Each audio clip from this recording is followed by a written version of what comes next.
Welcome to Leaders in Light, Love, and Legacy. Airing every Tuesday at 6 p.m. EST on Fave Unite Radio. I'm Joy Ruffen, Leadership and Signature Style Specialist, your minister of enlightenment, awareness, and awakenings.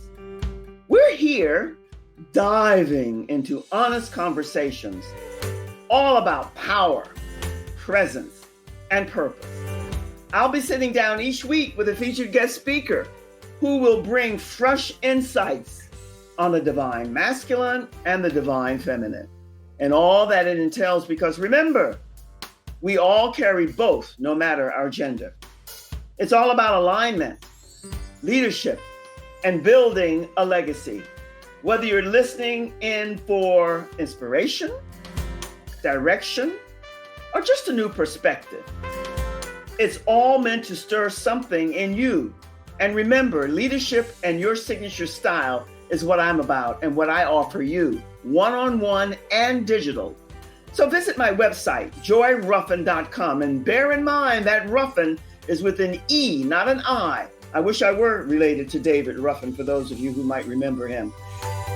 Tune in to my website, joyruffen.com, and subscribe to my YouTube channel, Fashioning Femininity, Style, and Truth.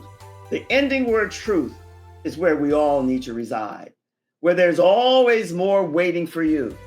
So go and subscribe to my YouTube channel. It would be great to connect one-on-one and have a conversation. Now, my legal eagles, woohoo, get comfortable. Let's get into today's conversation. And maybe it's good morning, good afternoon, good day, good evening, and maybe to a few of you it's good night, but wherever you are, welcome.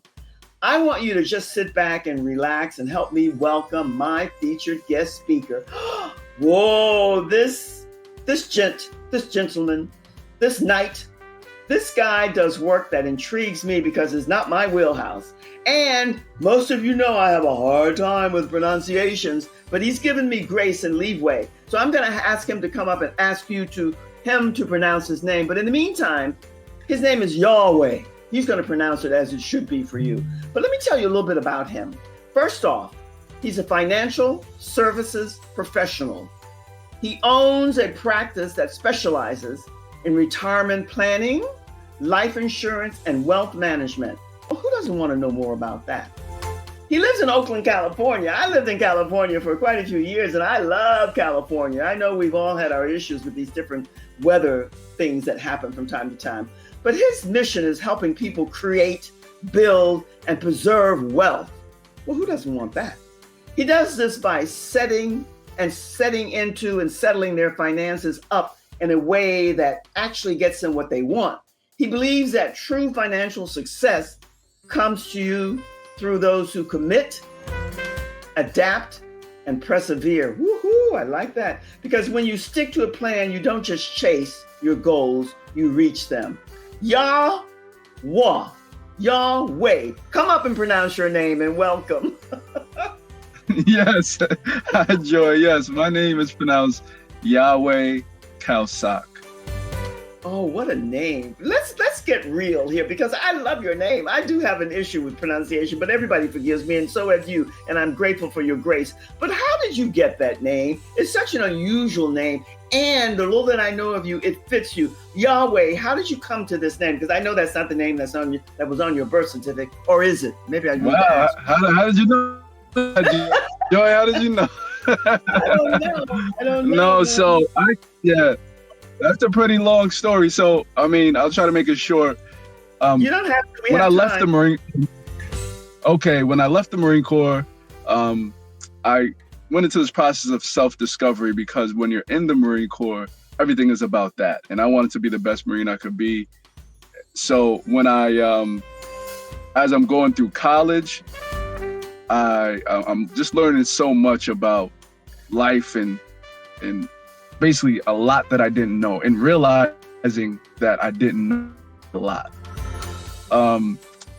One of those paths was learning more about my own history and really where my previous last name came from.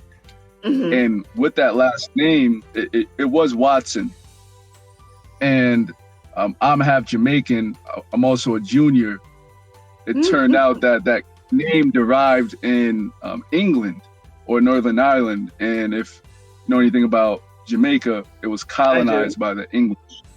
It was colonized by the English, so I just knew that was a legacy of.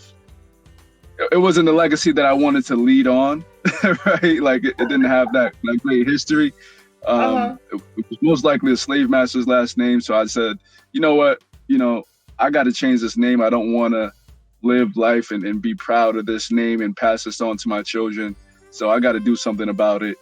And I wanted to change, so I had to change it. And I didn't know what I was going to change it to. I'm like, I called my brother. I'm like, hey, do you think I should go to Africa and ask someone to adopt their name, right? And then he's like, no, you're crazy. He said, no, you're crazy. So I said, you know what? It's just going to come to me organically. I'll just let it come to me organically. So 4 years later, I'm in a place called Khao Sok. And that's the place where I reach self-actualization. And so I said, boom, that's what I'm going to change my last name to. It has this great meaning. That's what it's going to be. So yeah, I mean, that's the last name. That's the story behind that. Went to the courthouse. I was living in the Bay. Go ahead. You were going to say something? I love that story, but you must tell us, what does it mean? We all want to know, what does that name mean? Because you said the meaning in your self-realization and actualization, it came to you, yes, this was the name organically. So what does that name mean? Well, the meaning of the actual name didn't matter to me. It was just me reaching self-actualization in that place. So it's a place called Khao Sok National Park, and this is in Thailand. And yeah, that's where I was when I reached that. And I'm sure many of your listeners know about Maslow's hierarchy of needs, and in that, self-actualization is at the top of the pyramid. And yeah, that's why I reached it. And so I said, okay, that meaning alone, just reaching self-actualization, I can tie this to having my last name. I love so that story. Was the influence there. Yeah. I love that story. Khao means mountain, and Sok means what happens when you die. That last part, I mean, it could be like, what happens when you die and rebirth. You can kind of tie it together with a bunch of stuff. But yeah, like I said, the actual meaning or translation of that wasn't the most important to me. Thank you for sharing that, Yahweh, because that's a beautiful story. And what you started off sharing with us is that in the Marine, they want you to be the best of yourself. So self-discovery was major for you. I've been to Thailand, and I know what a beautiful spiritual country it is in so many different ways, not only the topography of the land, but the people. So I get that. And self-discovery is what we're all about. And you didn't want that slave master's name. I get that, however it came to you. And how did you get into the work that you're doing now after you left the Marines and went on to college and so on? When did this desire, this hunger to be in the financial services, the professional business that you're in, to help people grow that? When did that come to you? And then we'll get into the nuts and bolts of that. But how did that come to you? Yeah, that's a great question, Joy. So I really loved personal finance. Loved investing. And when I find something that I like, I typically become pretty obsessed about it. And luckily, it's positive things, right? Like I love learning. And so I'm reading all the books by Warren Buffett, Peter Lynch, Ray Dalio, and I'm using some of these techniques, and some things are working, some things aren't. But and I'm sharing it with everyone around me. I'm sharing it with my friends, family. And I'm like, I got to a point in my life where I wanted to find something that I can do for the rest of my life, leave a positive impact on others, and also impact my pockets in the same way. Well, So Yahweh, let me ask you something. You said that you love yeah, learning, and so do I. I have an insatiable curiosity, and I'm forever learning. That's, I think, one of our strong suits. But you said you discovered that you liked and loved personal finances, and you love yep. sharing. Before you turned it into a business while you were still in college or soon after, were you sharing it just for the discovery of learning more about it for yourself? Or was it sharing? How did that work out before you turned it into a profitable business? Yeah, it was just me. I mean, just saying like, hey, like, what are you investing in? And when was the last time you had that conversation or done anything like that yourself? Just getting people to invest in stocks and just changing how they thought about growing their money and helping people shift to more of a long-term kind of thinking. And like, you know, in our community, some of us want to get rich quick, and that can lead us down paths that, you know, aren't sustainable, let's say. Right? So you know, I love your laugh. I love your laugh. I can just keep asking questions because that chuckle just gets me. But let me ask you this, because you said in our community, and that could be in any community, people want to get rich overnight and they don't want to pay their dues.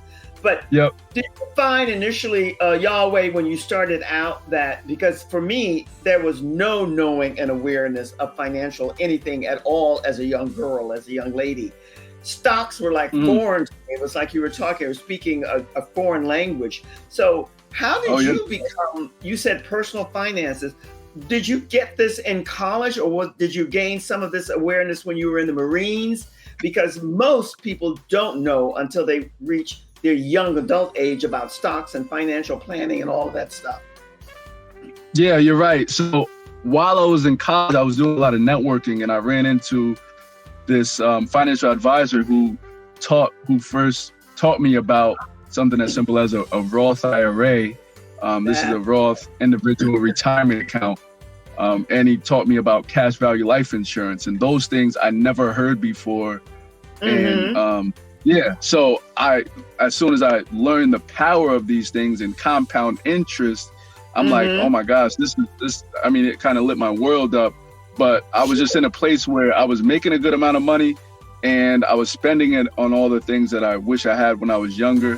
So it wasn't being utilized, you know, the best it could. So when I found this guy, I'm like, yeah, let me put some of my money there, because this seems like it's helpful long term. And that's how it really started. That's how it really started. That's what I wanted to hear, because you now are a financial advisor for those who need the awareness, awakening, and insights. And you said it lit your world up, and it lit your world up where you were purchasing all those things that you desired. But there was a pause there. That's what you're doing now. So how are you taking this? Some of the points that you gave me that I want to speak to. You are in the life insurance and wealth management planning arena.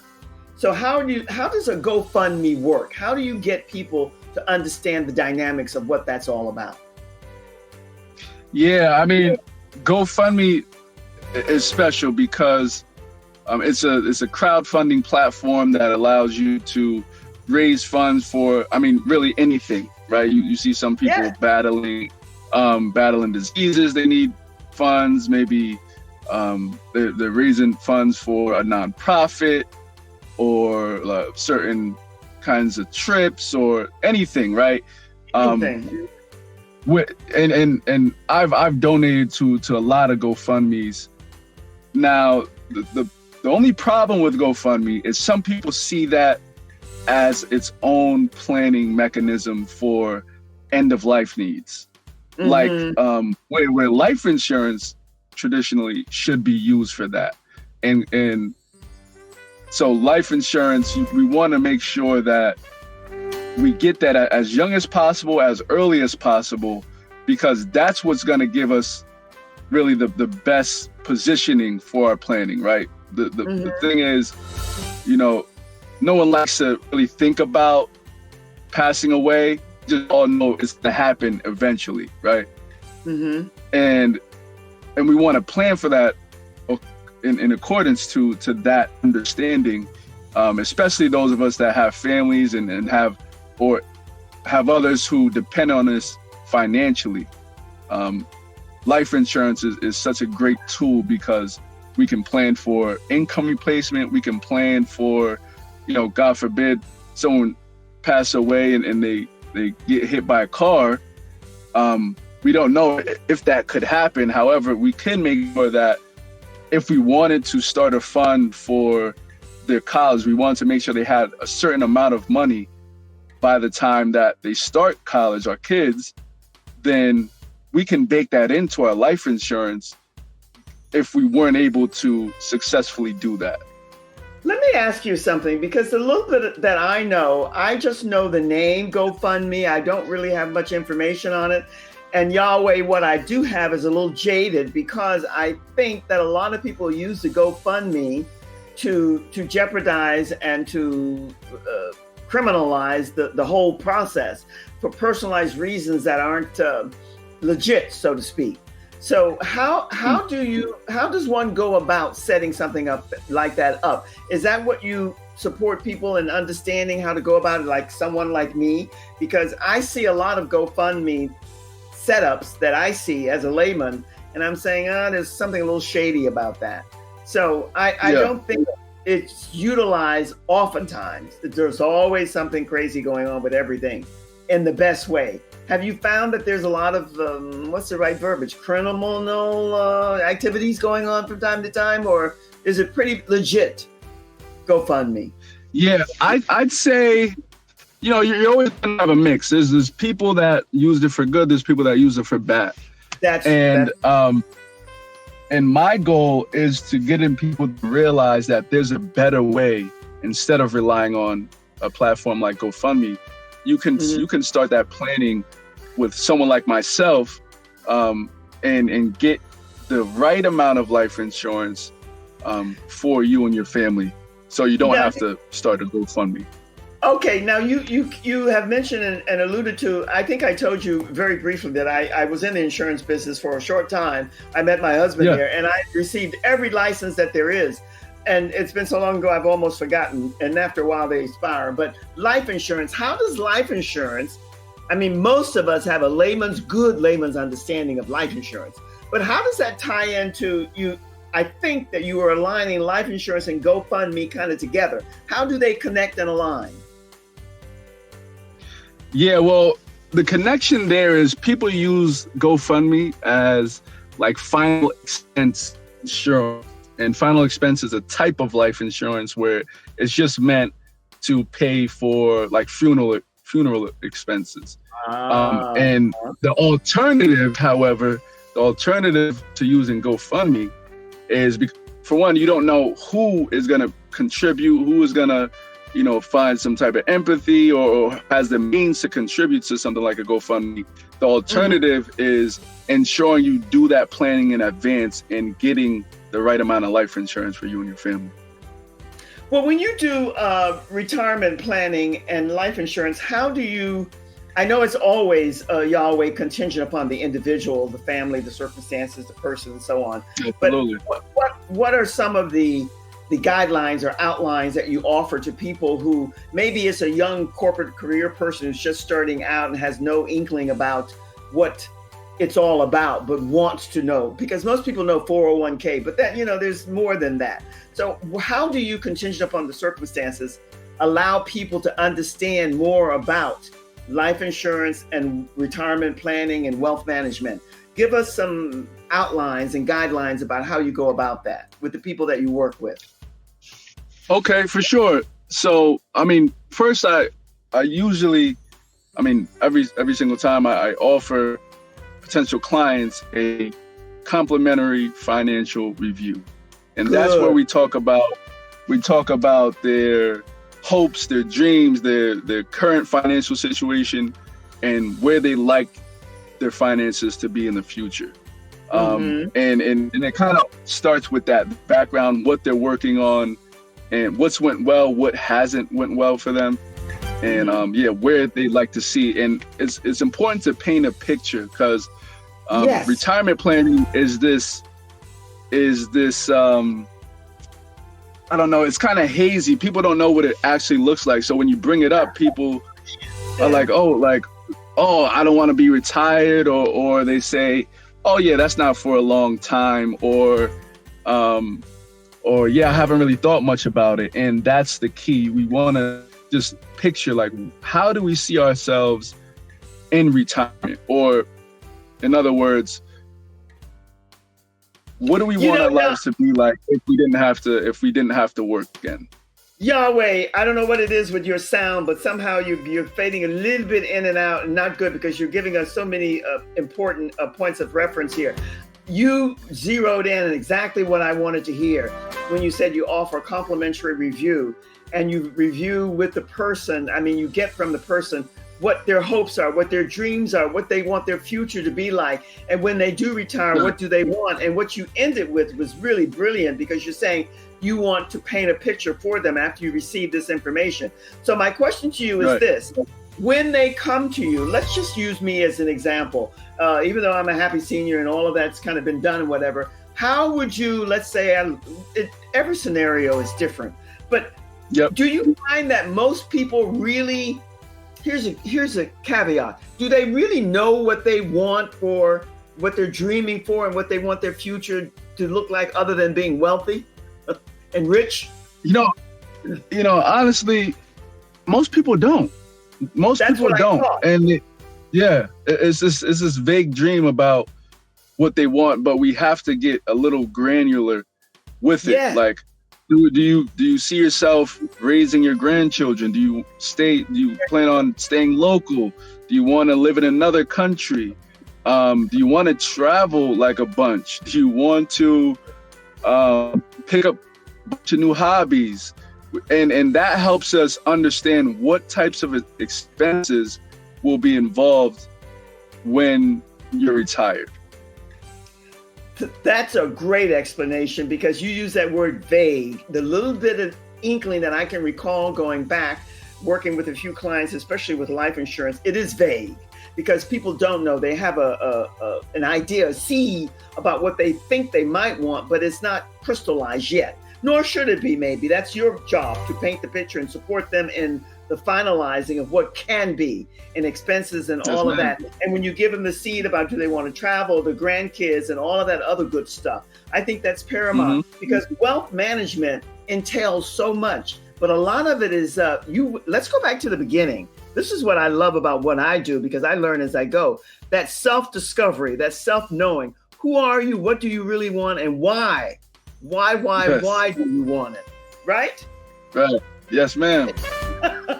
So when it comes to, it's true. I know this, but when it comes to wealth management and money mindset, what jewels, what magic secret sauce are you sharing with them to help them visualize and see these possibilities? Right. So, I mean, we can start with something like a vision board. I love that. And that helps us picture our lives, how we actually want to be living it.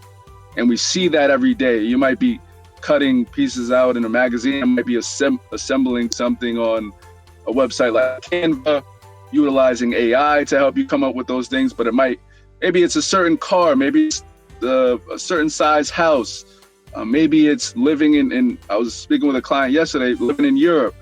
Like, we want to see those things so we can imagine it, and then really reverse engineer what that looks like. But if you're thinking about investing in any specific thing, I use a framework of it's an acronym RETA. So R stands for risk tolerance. We want to know, are we conservative, or do we have a stomach for risk? Because the market can be volatile, right? Now moving on to I, that's your investment objective. What do we actually want out of this particular investment? T is time horizon. So we want to know, for how long do you want to sit your money in this product, in this account, and when will we need to start using that money? And A is your age, because your planning is going to look a lot different from when you were just getting out of college versus you're 65 and you're tired. is going to look completely different. And that informs the types of investments you want to be in. What was the last one? R, I, and then T. What was the next letter? A. You said A? A for age. So RITA? Yes, ma'am. Rita. Okay. Yep. Risk, investment, time, and A for age. Oh, okay. I like this. All right. Yeah, so just to be clear, so R is your risk tolerance. Yes. I is investment objective. T is time horizon. And then A for age. I think that's rather neat. That's rather neat, because here's how shall I say this? This is probably what I feel. I'm more of a feeling person than kind of thinking, but I'm sure that a lot of people come to you when you mention vision boards, which are kind of still popular, but you're being able to paint that picture and help them to visualize what options and possibilities await them. I'm sure when you outline this for them, it really gives them a whole new perspective, because I'm sure that a lot of people come to you and they're more than vague and cloudy. All they can think of and see is that I want to be rich, I want to be wealthy, but they don't know how to expedite it. You find that to be, of course you do, right? Yes, ma'am. Yeah. Yeah, I do see that. Yeah, the money mindset, because it's so many, and especially today, Yahweh, because this is what I say. You don't have to agree with me, because I love being wrong, because that's how I learn. But we're in the Insta society where everybody wants everything like yesterday, and they don't want to make the time and the investment that it takes to learn and get the knowledge and the expertise and all of that stuff that they need. So that's why I think this work that you're doing is fantastic. I can tell that you have such a passion for it. I mean, Thank you. When did that light bulb light up for you? I mean, I know you said when you were in college and you got the advisor and all of that, but can you share with us one pivotal point where you said, this is what I'm going to do, this is what I know my purpose and my calling is all about? Was there a pivotal moment there? Can you recall? Yeah, it was. So I remember I'm thinking about my life and kind of crafting a vision board, if you will. And I'm like, okay, what is the work that I want to be doing for the rest of my life? And what is it that, like, where I can come home from a long day of work and not take out my disdain for my work on my wife and my kids? Because I know that's a huge thing in life, right? Like, people lead lives that they don't necessarily enjoy. And I wanted to position myself where I didn't have to worry about that, because our work takes up, at least 8 hours of our days, right? So if 8 hours of every day, 5 days a week, you are kind of miserable, then how's that gonna affect the rest of your life? So I'm thinking about that, and I'm also, like I said, diving into those books and practicing and investing on my own, finding success. I'm like, maybe there's an unconventional way that I can get into the finance industry.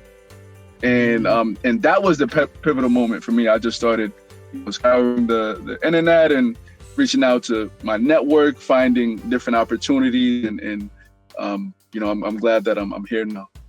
I'm glad that you're here now too, because the education, the insights that you're sharing with me, I'm finding very, very pivotal and powerful, because I really think you mentioned, I don't think you maybe realize it, the disdain that so many people have for the work that they're doing, the passion, the love, and the ability to help and service others where it's beneficial to them and health oriented is like gone, because all they can think about the money. The reason that I love what you're doing is because you're showing that how you can work and enjoy it and not have disdain at the end of the day, because you know when you're done and when it's over, whenever that time is for you, you can live a rich life, whatever that means to you.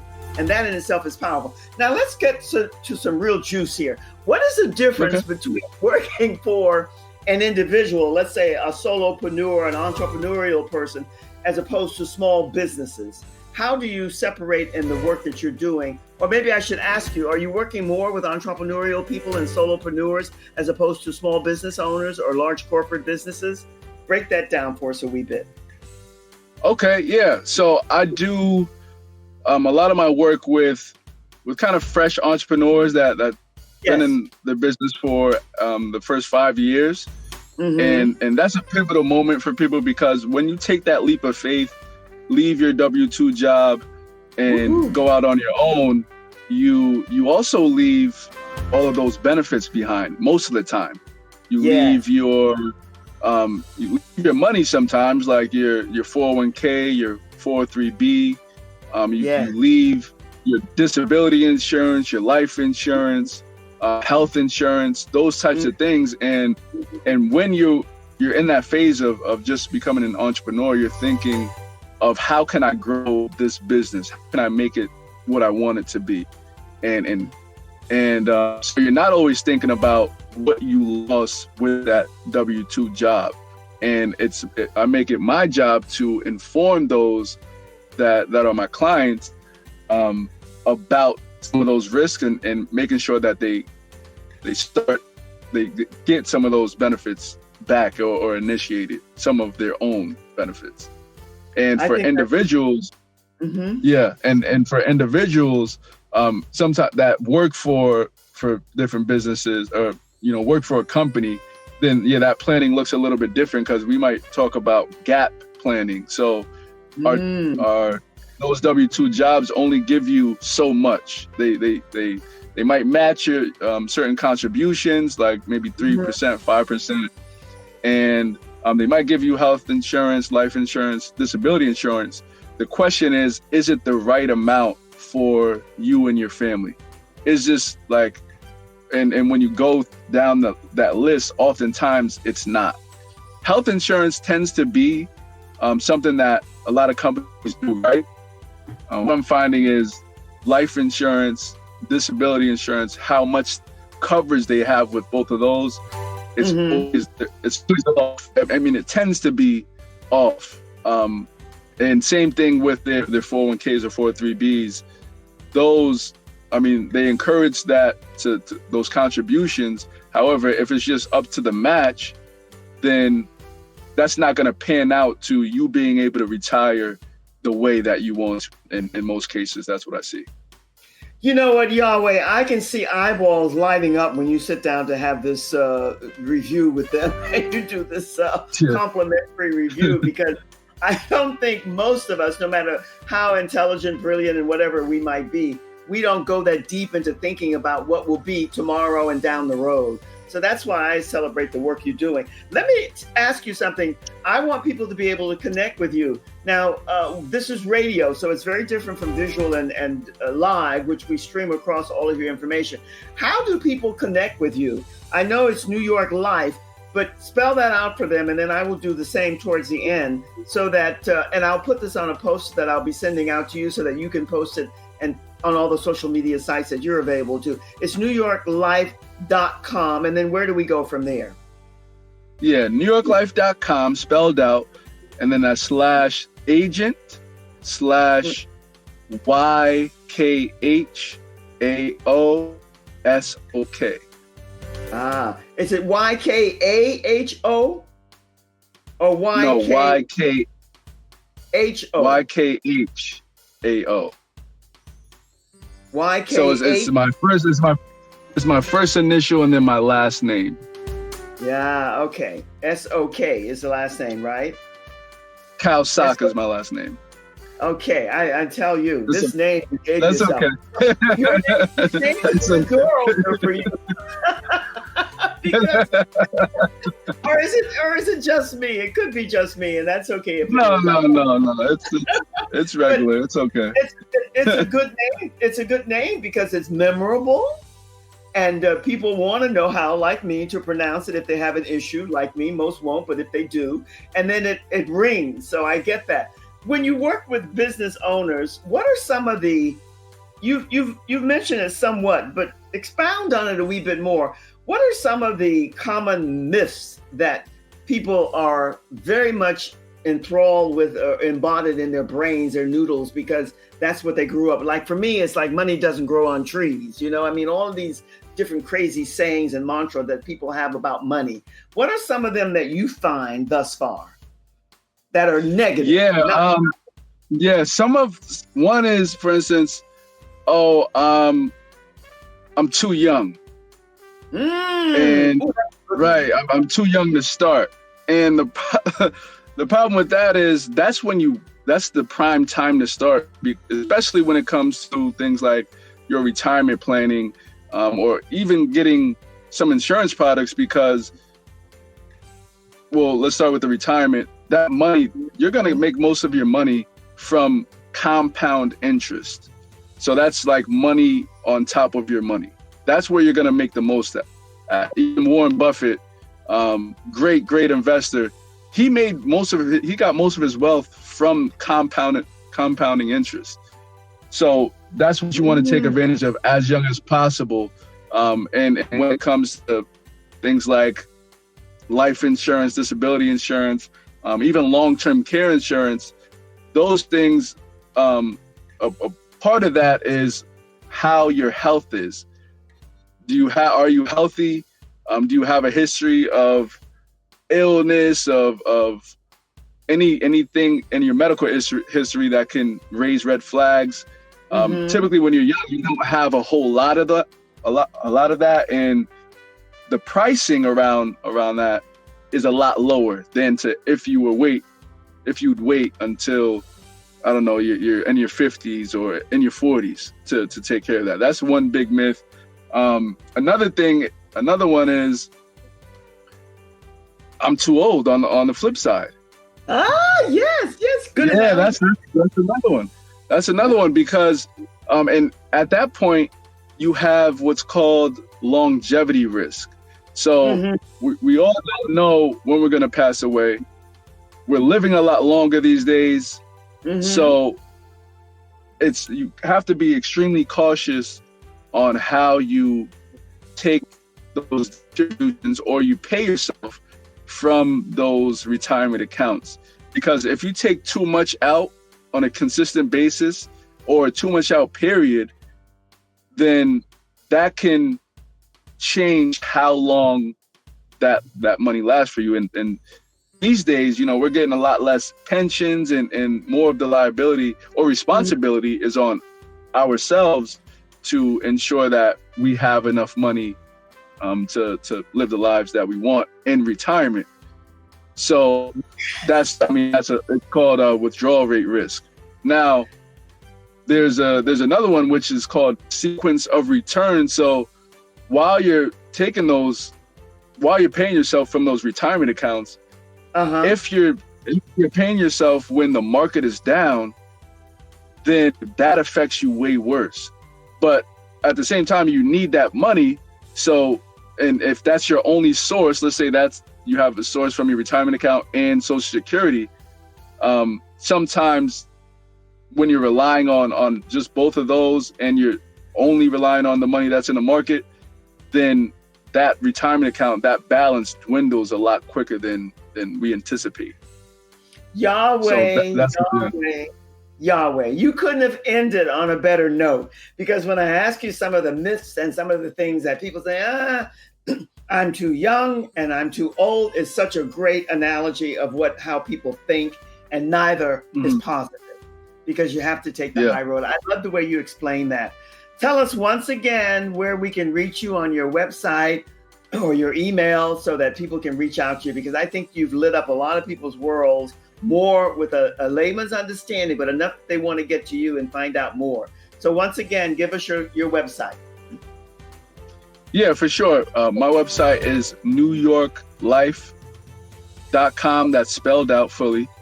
And /agent/Y and then Khao Sok. Okay. And that's it. And that's where they're going to reach you. My friend, thank you so much for coming and sharing time and space with us, because we do go all over the world. It's global. So we don't know if it's good morning, good afternoon, good evening, good night, good day, whatever it might be. But you have given us a lot of jewels, a lot of pearls to work with here. So I thank you. Hold tight while I end. I have a nice little frog in my throat here. I've been at this all day. But bear in mind, I'll be back with you in just a second. And thank you. You are a blessing to all of us, regardless to where we are in life, who need your services. And thank you all for tuning in. You are more than welcome, my friend. tuning in to Leaders in Light, Love, and Legacy. Now, you heard today from Yahweh all about options and possibilities that you have for financial planning, financial wealth, and all of that other that goes in alignment with that. I'm Joy Ruffen, your minister of enlightenment, awareness, and awakenings. Remember, don't forget to visit my website and to subscribe to my YouTube channel, Joy Ruffen, Fashioning Femininity, Style, and Truth. Let's keep the conversation and the connection going. So visit me. If today's conversation sparks something within you and you're ready to go deeper, well, you can visit with Yahweh. I'll have his information out so that you can connect with him, or visit with me at joyruffen.com. Nice and easy to remember my name, but don't spell it with an I because it's Ruffen with an E. I wish I were related to David Ruffen. You hear me say this all the time. You'll find a space to connect, explore, and tap into the many resources that I offer you so that we can change and grow, which is what we're here to do, which is the way that Yahweh started us off with, self-discovery.